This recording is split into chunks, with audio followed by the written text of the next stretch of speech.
just bear in mind the two angles we're talking about. The overhang angle, measured from the horizontal,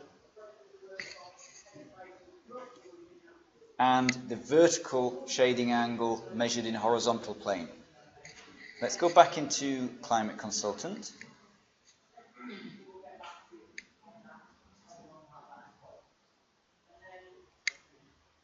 So,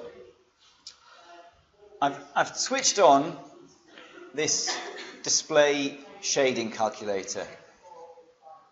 Okay, and as always, there is quite a lot of guidance in Climate Consultant. So, first thing we can do is this little circle at the top here, we can drag that to define our overhang angle on our shading. So let me just go back to our little drawing. Let's explore our 45 degree. Okay? I've got an example, Lee. I'll show you in a moment. I found you an example, but you weren't here. We'll come back to it.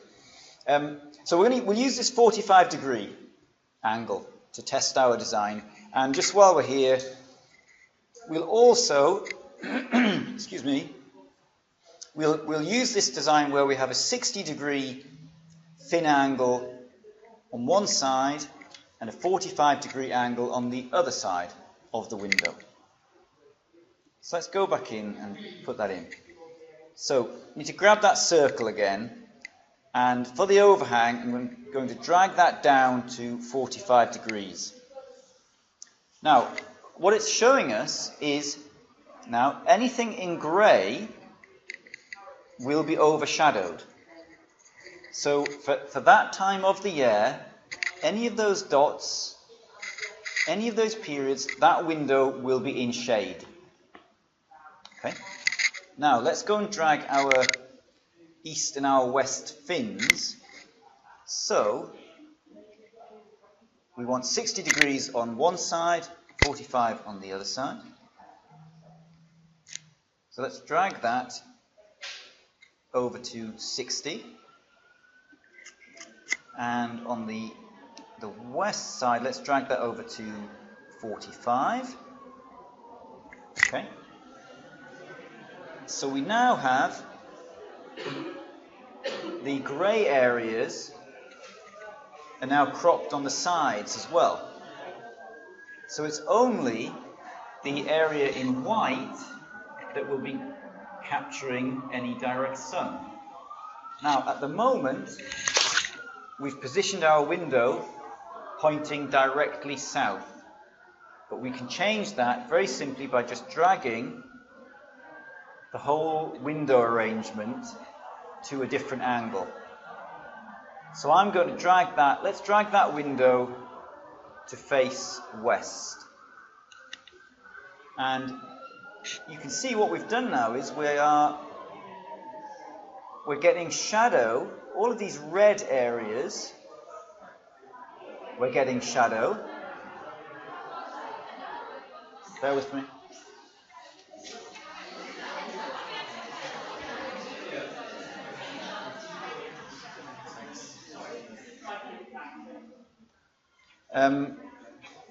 Okay, but what we can see we've lost is all of these blue dots where we would actually like to be getting some heat from the sun, we're now blocking out.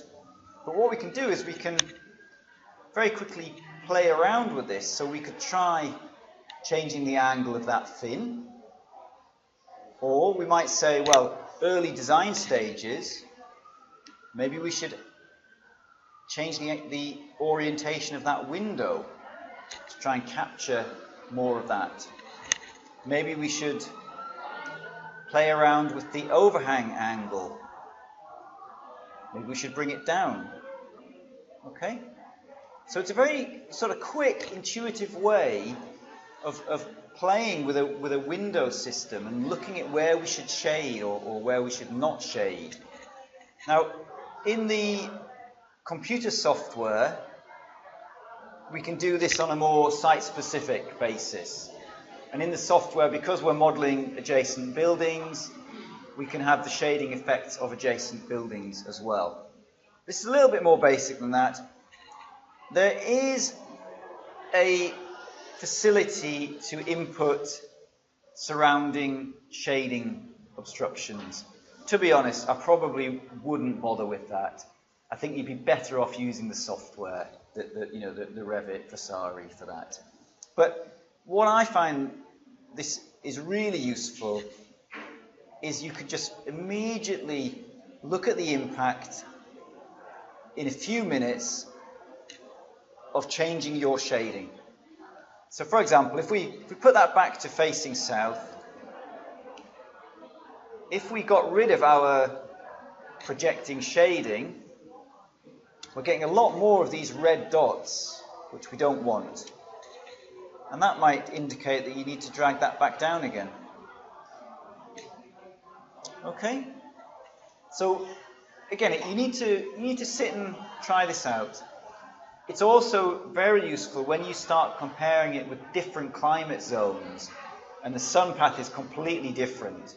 And I think we'll do that before we finish. We'll go somewhere equatorial and look at the completely different sun arrangement. Okay. I mean, I've used this in practice when we had projects in Abu Dhabi.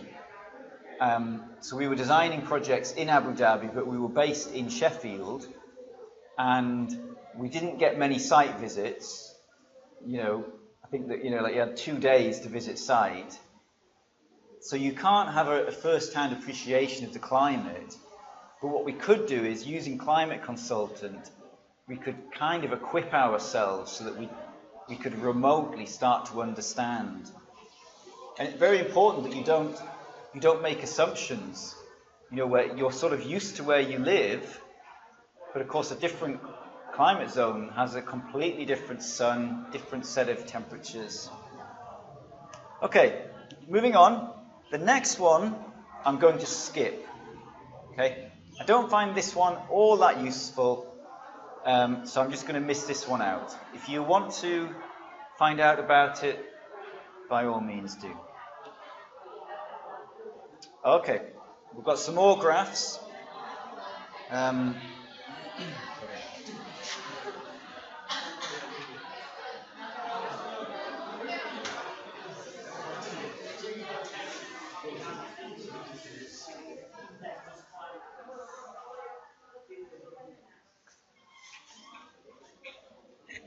Right. Okay, here we have a temperature plot.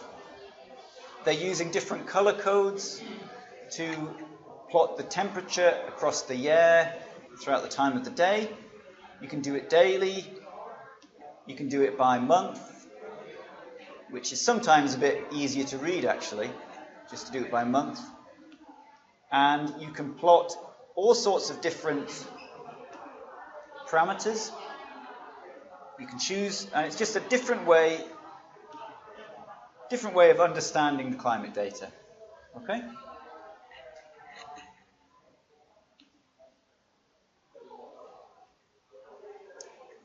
Then we have a 3D version, which you may like, you may not. I quite like it. If you switch on shaded, when it comes not shaded, it's very hard to see anything. When you put it on shaded, it's giving a sort of three-dimensional plot throughout the year. I quite like it. And again, you can change what you're viewing. Okay. You can again, for the tilted surface, you can go back in and change your change the angle of your surface. Okay. You can plot it monthly or daily. If you plot it daily, you get all these very sort of detailed plots throughout the year. So that's the daily plot for temperature.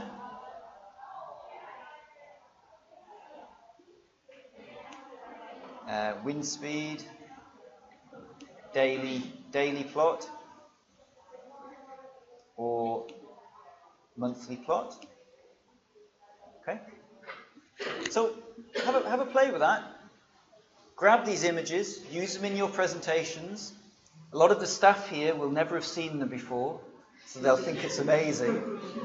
Okay, they'll think you've produced it in some amazing software package.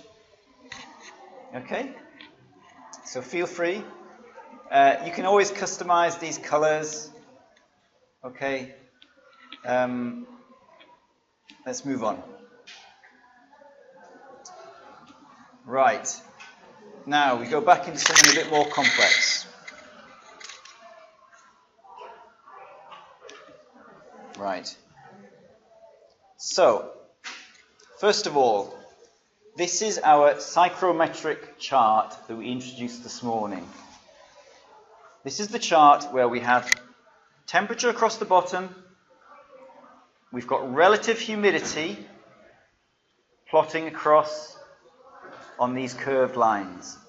And the dots are the 8,000 plots throughout the year for Lisbon. So at this measuring station, they've taken hourly readings throughout the year, and all the data is plotted on here. So each one of these dots represents an actual reading. Okay, and as you can see, we've got temperature readings all the way up to 35 degrees. We've got temperature readings down to 4 degrees. And we've got a range of humidity readings. So, that's just the raw data. The great thing about Climate Consultant is it then helps you to design. So, we're going to switch on, down here, our design strategies. And I'm going to just selectively switch them off first to keep it simple. We'll switch them all back on again in a moment. Okay. Right. So what we're seeing, the blue box here is our comfort zone using our predicted mean vote, the ASHRAE standard 55 comfort model. So this is the model, as we said, where in summer we can accept slightly higher temperatures and we'll wear a bit less clothing, and in winter we'll be happy with slightly colder temperatures. So that's why we have the two boxes. The one on the right is for summer, the one on the left is for winter. And they're actually, it's not very clear, but they're overlapping. Okay? If you land within those boxes, that's comfort. And what the software does, when any of your temperature plots land within that box, they turn green. So that's indicating, as a designer, without you doing anything, without you modifying that period, that will be a period of comfort in Lisbon. Just because the natural air temperature, the natural humidity reaches a comfortable range. Okay. Now, what it's telling us, however, if we look at the key up here, the dark blue for comfort, we're only getting 1,291 hours of comfort at the moment. 14.7% of the year. So clearly, as a building designer, that's not good enough. Nobody would be happy in your building if they were only comfortable for 14% of the year. Okay. So, we then have this range of design strategies to improve our comfort. And we can switch these on one by one, or if we go down to the bottom left, show the best set of design strategies. The Climate Consultant will automatically select for you what it thinks are the most appropriate strategies. But let's just start by switching this one on. So I switched on sun shading of windows. And it adds us this purple line. And what it's indicating is that in this zone, when our temperature is getting too high, shading of the windows will help. in this zone. And it will help for about 9.5% of the year, 800 hours. If we switch on our thermal mass, it's added this zone down here. And it's telling us if we have high thermal mass in our buildings, concrete floors, concrete ceilings, that will give us about 3.6% additional comfort hours. So not huge, not a huge increase. If we add high thermal mass with night flushing, i.e. you open the windows at night and let the air cool down the building, that extends this area here and it gives us a little bit more comfort, but not a lot. If we add direct evaporative cooling, so cooling of the building through evaporation by having water features, water on the roof, we can extend the zone, but we're overlapping with the zone that we've already considered. And we can go through and we can keep adding all of these different design strategies, and what the software is doing is it's gradually increasing our comfort range. So at the moment we've got 72% comfort now. We keep adding, not that we would use all of them, but for now we'll just switch them all on, and eventually we get to a point where by using these systems we've reached 100% comfort. But we've used every system going, every strategy we've added, which is kind of a bit daft because some of these strategies are operating in the same zone. So we're sort of wasting our time. If we go back down to here, bottom left, and we just click switch on the best strategies, it's taken off from here. It's deselected the strategies which the software feels are not really very efficient or very beneficial. And it's left on the strategies here with the percentages, indicating that for that site, these are probably the strategies we need to consider. And we can still go back in and selectively switch these off, switch these back on again. We have that level of control. Okay.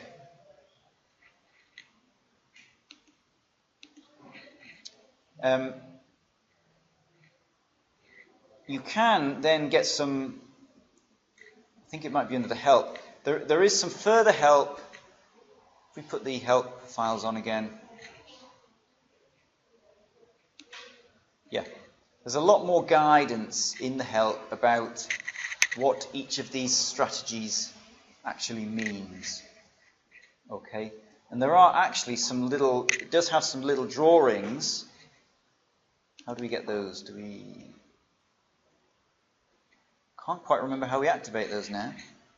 Well, I'll come back to it, but it has stored in the software some quite helpful little diagrams to explain what these strategies mean. I'll try and find that. Okay, so that's a really useful tool for understanding throughout the year that you need these different strategies. So, for example, number 16, heating. In Lisbon, if I just switch some of the other ones off so we can see it a little bit clearer. So in this zone here, because the air temperature is getting quite cool, we need to add heating. Okay, and you can go through all of those strategies and understand what you're doing. Now the other great benefit is then if you compare this to a different site in a different part of the world, you get a completely different set of strategies. Okay, you can play around with the different plots, but I'm just going to leave that for now. And as always, you can configure this you can look in detail at selected months. So I've switched that to January, and we can go through the year.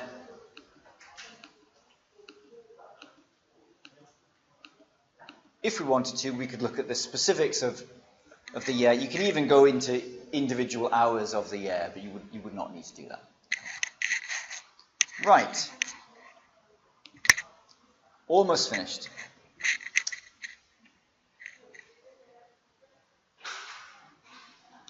Okay. Yeah, this is where it takes us into the little diagrams. So we have these design strategies, and if we click on one, then it brings up quite a useful set of diagrams, just to explain what it's talking about. Now, bearing in mind, you could always, if you found these diagrams useful, you could always redraw them yourself for your own work. So we've got little bits of advice about building orientation, about fabric, about shading the building. So, you know, all quite useful, I think. Okay, and then we have the wind wheel, and this is a bespoke graphic for Climate Consultant. It looks a little bit different from the normal windrows. Now, I'm just going to pause there and save in case I have another computer crash, okay? 2-minute break.